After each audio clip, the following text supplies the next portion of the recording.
সন্ধ্যাবেলায় গিয়েছিলাম ভিমার্টে শপিং করতে, আর তারপরে একটু সবজি বাজারও করেছি। So hello everyone, this is Salma Rimpa. আজকে সকালে প্রথমেই দুটো ডিম খেয়েছি, তারপরে ম্যাগি খেয়েছি, আর সন্ধ্যাবেলায় গিয়েছিলাম শপিং করতে ভিমার্টে। বিশেষ করে আমি এখানে কিনতে এসেছিলাম জুতো, কিন্তু যে জুতোটা আমি নিতে এসেছি সেই জুতোটা ছাড়া সব জুতো এখানে রয়েছে। তাই জুতোটা ছেড়ে আমি এলাম এই টপস গুলো দেখতে। এগুলো দেখতে খুব সুন্দর লাগছিল, কিন্তু আয়নার সামনে এসে দেখি শুধু এই ব্লুটা ভালো লাগছে, বাকিগুলো ভালো লাগছে, তাই ওগুলো আর নিলাম না। আর এখানে দেখো সিঁড়িতে নামার সময় দেখতে পেলাম ওই লাভ বার্ড ওয়ান, আর এটা একেবারে সত্যি যে আমরা সবাই আমাদের প্রিয় বর্ধমানকে অনেক ভালোবাসি। তারপর বিল করাতে এসে সাথে ওয়াইপস গুলো নিয়েছি।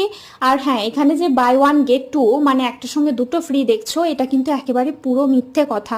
বিকজ এখানে একটার দাম নেয় 100 টাকা, কিন্তু ওটার অ্যাকচুয়াল প্রাইস হচ্ছে 30 টাকা। তার মানে তিনটেতে অবভিয়াসলি 100 টাকা, তাহলে অফার কোথায় রইলো? যাই হোক, ওখান থেকে বেরিয়ে আসার পথে একটু সবজি বাজার করলাম।